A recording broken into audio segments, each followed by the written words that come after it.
Muito obrigada, bom dia a todos. Começo por cumprimentar a organização e agradecer muito o convite que me foi dirigido. É uma honra estar aqui, este privilégio de poder participar num encontro desta natureza na Faculdade de Arquitetura do Porto. Tenho que agradecer muito ao professor Rui Póvoas, antigo amigo das andanças do ICOMES, à professora Teresa Ferreira, ao professor Vasco Peixoto, e a toda a organização e cumprimentar todos os presentes. De facto, é um gosto vir sempre aqui a esta casa. Estava aqui a ouvir a sessão de abertura e a lembrar-me que foi aqui há uns anos que tivemos o gosto de apresentar aqui a intenção do ICOMES de promover a candidatura da obra representativa do arquiteto Álvaro Siza ao Património Mundial da Unesco. E também por isso há um simbolismo muito forte para nós associado a esta sala em particular, este auditório, e à Faculdade de Arquitetura e naturalmente ao arquiteto Siza e à Escola do Porto. Portanto, é com muito gosto que estou aqui. Quando o professor Rui Póvoas me convidou, e ainda bem que esta iniciativa, como já foi dito na sessão de abertura, é plural no sentido de considerar várias visões sobre as questões do património, que, como nós sabemos, são muito complexas e não há uma receita e não há uma visão e não há ninguém que seja detentor da verdade. Importa ter análise e espírito crítico, sobretudo espírito crítico, para considerar as várias possibilidades, para considerar os interesses em presença e a história, e saber de onde vimos e aprender com isso. E nesse sentido, quando o professor Rui Póvoas me convidou, eu pensei que talvez, não sendo eu arquiteta nem engenheira, que são as pessoas que na prática, digamos assim, trabalham mais para encontrar soluções, e como dizia um professor meu na Faculdade de Letras há muitos anos, nunca se esqueçam que na prática a teoria é outra e é preciso nós termos sempre isso presente, porque quando chegamos ao terreno, muitas vezes aquilo que aprendemos na teoria tem que ser bastante adaptado. Mas isso só nos serve, penso eu, ou serve-nos sobretudo para sabermos que não podemos afastar-nos daquilo que são princípios, valores e orientações, digamos assim, que a normativa e que o pensamento e a filosofia da conservação têm apurado, digamos assim, ao longo das últimas décadas e, sobretudo, a partir daquele documento para todos fundador, que é a Carta de Veneza. E eu pensei que talvez fosse interessante poder abordar aqui um conceito, ou uma expressão, nem chega bem a ser conceito, de autenticidade, porque ela, de facto, acaba por ser tratada como um conceito operatório sem ser, e acaba por ser considerada nas orientações para a aplicação da Convenção de 72 do Património Mundial como um dos critérios fundamentais para a aprovação ou para o parecer favorável, digamos assim, do ICOMOS e depois a aprovação do Comitê, o critério de autenticidade e de integridade também. Mas o da autenticidade sempre intrigou a família do património, digamos assim, desde que ele foi referido quase que, parece que en passant, mas não sendo en passant, no preâmbulo ou na nota introdutória da Carta de Veneza, sem ser definido o conceito de autenticidade. Portanto, a Carta de Veneza diz mais ou menos, estou naturalmente a citar de cor, que as gerações presentes têm a responsabilidade de legar às gerações vindouras o património e o legado, digamos assim, no esplendor ou na integridade de toda a sua autenticidade. E é isto que a Carta de Veneza diz sobre a autenticidade. Nas décadas subsequentes, como sabemos, a Carta de Veneza é um documento de 1964, foi o resultado de um compromisso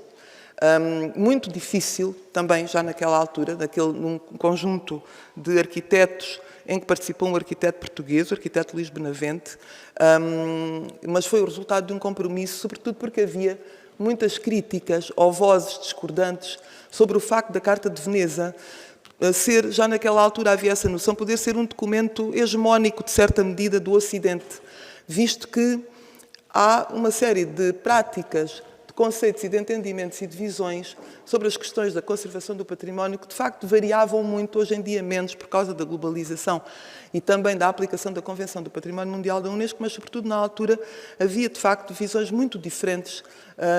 em zonas distintas do planeta sobre o que era conservar património, e nomeadamente no Japão, e já lá iremos. E, portanto, este documento que sai, que é aprovado em Veneza, neste Congresso dos Arquitetos, é um documento de compromisso, naturalmente. Só que depois, a seguir, como sabemos, isto é aprovado em 64 e depois a Convenção em 72, só vem a começar a ser efetivamente, a Convenção do Património Mundial, peço desculpa, só vem a ser efetivamente começada a aplicar praticamente com a primeira lista, com os primeiros bens inscritos em 78. E há aqui, de facto, um interregno, um conjunto de tempo, digamos assim, considerável, em que, de facto, não se ia para a prática e, portanto, a teoria era mais, digamos assim, presente e omnipresente do que a prática na aplicação da Convenção. A partir de 78, de facto, com os primeiros bens inscritos na lista do património mundial e com a complexidade crescente, até hoje, cada vez mais complexa, do que é o conceito de património mundial e a aplicação da Convenção, acaba por se começar a discutir o que é, de facto, o verdadeiro significado daquela palavra autenticidade na Carta de Veneza. E como é que ela deve ser usada e como é que, eventualmente, se pode transformar num conceito operatório. E isto dura, como também todos sabemos, em termos de governança internacional e, sobretudo, no seio da Organização das Nações Unidas e da Unesco e de todas as agências da Organização das Nações Unidas, o tempo, visto que tudo tem que ser tratado ao mais alto nível diplomático, o tempo é sempre longo para se chegar a conclusões e a decisões finais. Portanto, desde 64 até 94, que é a primeira vez que de facto se organiza uma reunião específica, ainda antes de 94, propedêutica, para se discutir o que é a autenticidade. E nessa discussão e nessa reunião, que depois vai dar origem ao documento de Nara sobre a autenticidade, há um conjunto de especialistas que são convidados, entre os quais o Paul Philippot, por exemplo, mas sobretudo, e aí queria dar essa ênfase, a Françoise Choé, que de facto tem uma participação nessa reunião decisiva, absolutamente decisiva, para questionar a complexidade da noção da autenticidade e a dificuldade em torná-la um conceito operatório. E, de facto, até hoje não se conseguiu tornar um conceito operatório. E porquê? Sobretudo, era em torno desta dificuldade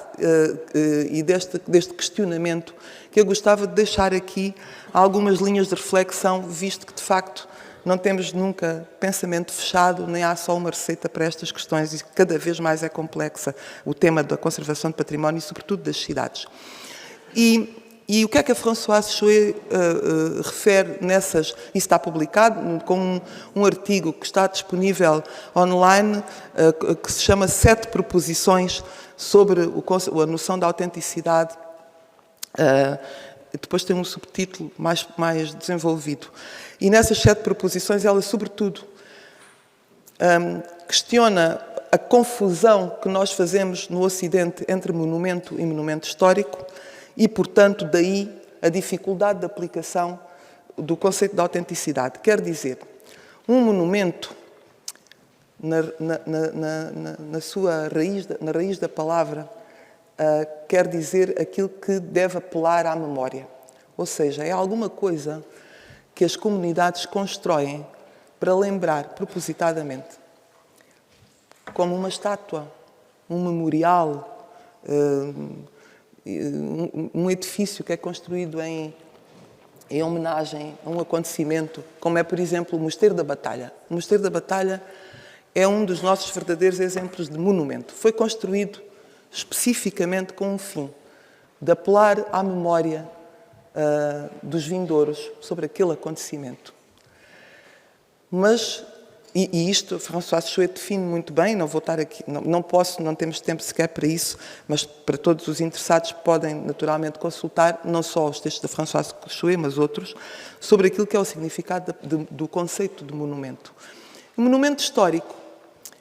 não é a mesma coisa que monumento. O monumento histórico é enquanto o monumento é um universal cultural, porque todas as sociedades têm a noção de monumento, no sentido em que todas as sociedades, ocidentais ou não, constroem e apelam à memória das gerações vindouras no sentido de um verdadeiro universal cultural e de um contínuo cultural que define as sociedades e as distingue, as sociedades humanas e as distingue de outras sociedades, ou de outras comunidades, melhor dizendo. Portanto, esse contínuo que o monumento constrói é completamente diferente da noção de monumento histórico. O monumento histórico é, sobretudo, uma noção ocidental, que valoriza as questões patrimoniais e a importância que cada tempo, que cada edifício, que cada conjunto, que cada cidade tem para o seu tempo, para a sua sociedade, para o seu país, para a sua região, para a sua cultura. E isso, do ponto de vista teórico, faz toda a diferença na aplicação do conceito de autenticidade. E aí a Françoise Chouet põe a tónica e questiona sobre a aplicação do conceito de autenticidade hoje, no quadro destes documentos internacionais e, sobretudo, da Convenção do Património Mundial. E o que ela diz, e discutem todos, e depois isso reflete-se bastante no documento de Nara sobre a autenticidade, é que, quando estamos a falar de património histórico, de monumentos históricos, a noção de património vem mais tarde, mas agora também não vamos ter tempo para abordar essa digamos, distinção semântica e lexical. Mas quando estamos a falar de monumentos históricos, estamos a falar de um conhecimento, de uma sabedoria, de uma técnica, de um formalismo, de uma integração contextual, de uma integração num contínuo histórico, material também, imaterial também. Portanto, a complexidade, quando se fala de monumento histórico, aumenta substancialmente daquela quando estamos a falar de monumento. E por isso, acha-se aceitável que o monumento, porque tem a função de lembrar alguma coisa que é constitutiva e matricial para uma comunidade ou para uma sociedade, possa ser alterada na sua materialidade, nos ciclos, sobretudo, do tempo circular, que a maior parte das sociedades tradicionais e antigas que criaram a noção de monumento têm como orientação das suas vidas. Nós sabemos que o tempo circular é uma característica das sociedades primitivas e antigas e que nós hoje vivemos, sobretudo, num tempo linear, não é melhor nem pior, é só diferente. Nós, no nosso tempo linear, faço aqui um parênteses, por exemplo, leva-nos a pensar erradamente que nós caminhamos do atraso para o desenvolvimento. Nós bem sabemos que isso não é verdade e que, portanto, é talvez uma das grandes desvantagens da noção de tempo linear que as nossas sociedades contemporâneas e ocidentais seguem. E nós bem vemos hoje, pelo que está a acontecer no mundo, hoje, no dia de hoje, a desgraça do mundo, que de facto não é verdade, que nós caminhamos do atraso para o desenvolvimento e para o progresso. Há muitos retrocessos, há muitas perdas, até de ganhos civilizacionais, como é o que o nosso tempo nos está, infelizmente, a mostrar. E, portanto, o tempo circular, no fundo, é aquele que funda, passo a repetição, a noção de monumento no sentido de apelar à memória. E, nesse sentido, há uma espécie de circularidade que permite, digamos assim, a substituição. Não é por acaso que o encontro para se fazer este documento sobre a autenticidade, em 94, foi realizado em Nara, no Japão. Justamente porque no Japão, a cultura japonesa tem uma concepção completamente distinta da nossa sobre o que é conservar e sobre o que é legar memória e conhecimento para as sociedades vindouras. E, portanto, na cultura oriental e japonesa, sobretudo, que também vem do tempo circular, é perfeitamente natural, aliás, é prática a substituição material.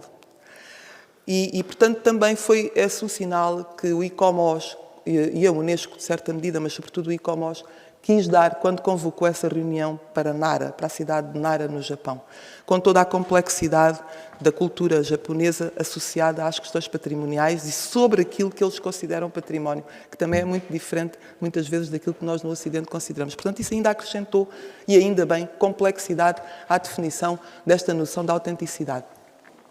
Mas depois, no quadro dessa discussão que foi riquíssima e cujas atas estão publicadas, não, mas estão disponíveis para consulta nos arquivos da Unesco, já consultei e são interessantíssimas, se algum dia tiverem a oportunidade, aconselho vivamente, porque não é no documento final que é publicado que nós vemos a riqueza e a complexidade do conceito, é sobretudo a ler os documentos de discussão ao longo daquelas 2 ou 3 semanas em que um conjunto de grandes especialistas mundiais estiveram em Nara a discutir a questão da autenticidade. E há um tema importantíssimo, que, do meu ponto de vista, importantíssimo, que ocupa uma parte da discussão, dessa discussão pelos especialistas, que é o paradoxo de Teseu. E o paradoxo de Teseu, muitos de vós de certeza se conhecem, os mais jovens podem estar menos familiarizados e, portanto, vou rapidamente referir do que consta o paradoxo de Teseu. É um paradoxo que vem da cultura antiga, clássica, e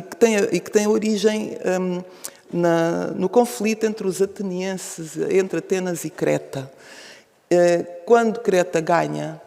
uma grande disputa bélica com Atenas,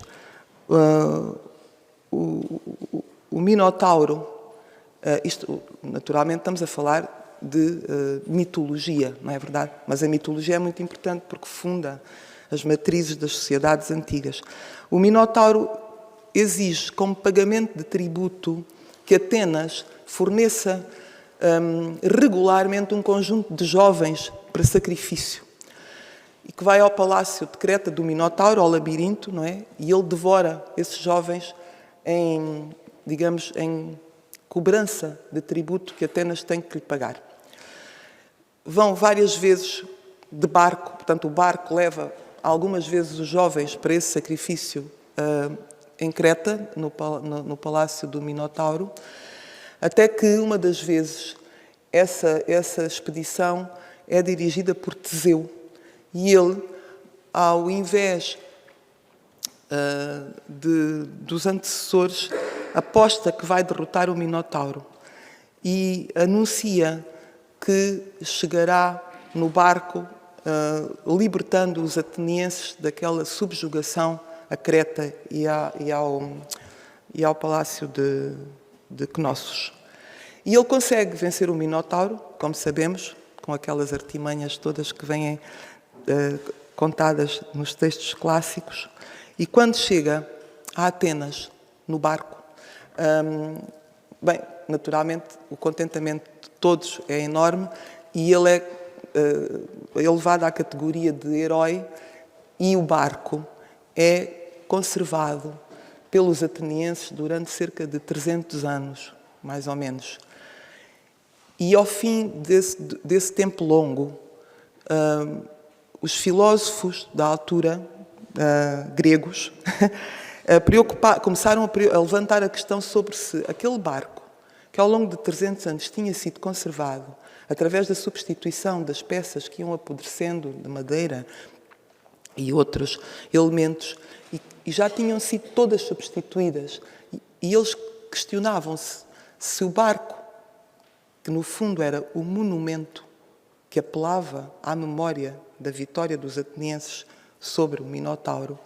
se ainda era o mesmo monumento, ou se ainda, o monumento, estou a usar a palavra a posteriori, naturalmente, mas se ainda tinha o mesmo valor de memória, visto que materialmente já era outra coisa, porque já não tinha nenhuma das peças originais de quando ele tinha chegado com Teseu vitorioso. E este é um paradoxo que acaba por ultrapassar e correr séculos e séculos e milénios até, e muitíssimos filósofos debruçaram sobre este paradoxo, sobre o que é o valor da substituição e como é que nós devemos encarar o valor da substituição. E não é apenas nos edifícios ou na autenticidade naquilo que a Carta de Veneza refere. É de uma forma geral, na nossa vida, o que é que deve significar a substituição quando nós, por exemplo, pomos próteses, imaginemos que nós pomos próteses no nosso corpo até ao fim temos tudo com próteses. Continuamos a ser nós ainda ou não? Mas, sobretudo, aquilo que nos interessa agora aqui a nós é nas questões patrimoniais e nos monumentos históricos, para ir ao conceito da Françoise Chouet. E como é que nós podemos, eventualmente, dar resposta hoje, no nosso tempo, ao paradoxo de Teseu? Se substituímos e mudamos tudo, ou quase tudo, qual é o grau de autenticidade daquilo que nós queremos legar às gerações vindouras para ir ao preâmbulo da Carta de Veneza, que é isso que a Carta de Veneza diz, e que, no fundo, nós todos temos seguido, digamos assim, ao longo destas décadas subsequentes. E eu penso que nós, hoje, temos, de facto, aparentemente, pode parecer que não, mas eu acho que nós temos hoje mais ferramentas para responder ao paradoxo de Teseu do que tiveram os nossos antecessores, apesar de podermos ter algum pessimismo sobre aquilo que é a perda de valor, que por causa da voragem dos tempos que vivemos, digamos, da ganância, do lucro, da pressão turística e imobiliária, embora seja uma área muito importante, mas ela precisa de ser controlada e precisa de ser pensada de outra forma, haver aqui uma alteridade e uma alternativa às alternativas que nos são dadas como únicas. E, portanto, este tempo nosso, apesar de nós estarmos num tempo muito difícil no que diz respeito a tudo, mas no que diz respeito particularmente às questões do património e da cultura, eu penso que aqui a Françoise Chouet, de facto, nos deu uma porta para uma possibilidade de solução, ou pelo menos para encararmos de uma forma sensata e rigorosa e respeitadora daquilo que é a história, a memória e a cultura que está atrás de nós, que é o conhecimento. E nós usamos isso pouco hoje em dia. O conhecimento. E é por isso que ela diz que o verdadeiro património não são as coisas, é o conhecimento. É a competência de edificar que nós estamos a perder nas sociedades ocidentais. Fizemos um corte de tal maneira brusco e grande com o passado que associamos, de uma forma geral, tirando de nós os patrimonialistas, mas como eu costumo dizer, nós estamos sempre a pregar para convertidos, porque todos que estamos nestas reuniões, mais ou menos temos uma visão preocupada sobre estas questões, mas temos que perceber que a maior parte das pessoas não tem. E há muitas pessoas com responsabilidade de decisão política que associa edifícios e conjuntos antigos a pobreza, a atraso, a falta de desenvolvimento, e que a primeira abordagem que lhes ocorre quando chegam a uma cidade histórica, a um quarteirão, a um bairro, a um edifício, é demolir e fazer de novo, porque isto está tudo podre, está tudo estragado e não há aqui nada a fazer. Em alguns casos, naturalmente, pode ser verdade, e estão aqui pessoas muito mais habilitadas para saber falar sobre isso, que são, sobretudo, os engenheiros que conhecem. Está aqui o professor Raimundo Mendes da Silva, que sabe muito melhor do que eu, e muitos outros do que eu, isso. Mas também sabemos que, muitas vezes, isto é um expediente utilizado apenas para integrar, digamos assim, e dar continuidade a uma visão e a uma abordagem que nós todos sabemos que está em contraciclo, que nós todos sabemos que não nos leva a lado nenhum, que nós todos sabemos que é absolutamente contrária àquilo que são as orientações de visionários, de filósofos, de estadistas, como é o Papa Francisco. O Papa Francisco é um dos nossos maiores estadistas, do meu ponto de vista contemporâneo, e que tem um documento absolutamente extraordinário, que é a encíclica Laudato Si', que deveria ser considerada não como um documento do Vaticano, da Igreja Católica, do ponto de vista religioso, que também é, mas sobretudo como um documento estratégico para o futuro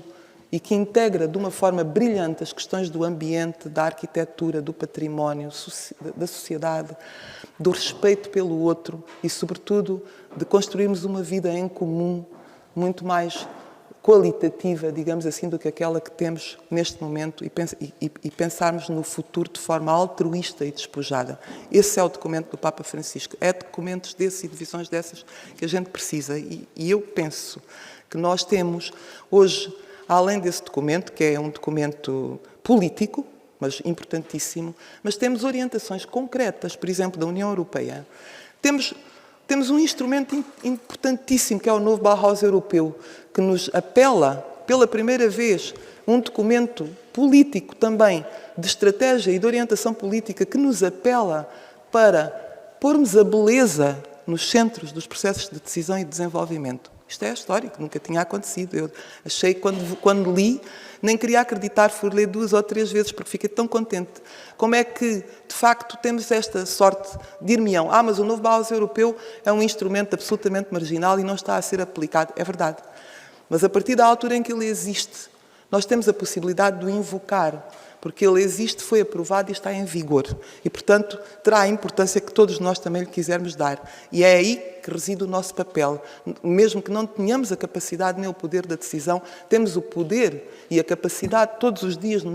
naquilo em que nós fazemos, aplicar pelo menos a bondade do que existe e do que está em vigor. E isso já é uma grande coisa. E o novo Bauhaus europeu convoca-nos, de facto, para outra visão. E também todas as questões e para não ir mais longe, que a União Europeia coloca, digamos assim, sobre as questões da transição verde, das questões ambientais, da adaptação às alterações climáticas. O que é que isto tem tudo a ver? O que é que isto tem a ver com o que a Françoise Chouet nos diz desde os anos 60 e 70, que o verdadeiro património é o conhecimento? É porque nós precisamos de voltar ao conhecimento tradicional, àquilo que agora se chama saber fazer tradicional, seja o que for, atualizando com aquilo que é a investigação e a transferência de conhecimento, que também já existe, mas que apenas por uma questão hegemónica de uma certa visão da construção e das práticas de construção, de construir cidade e de construir edifícios, não dão espaço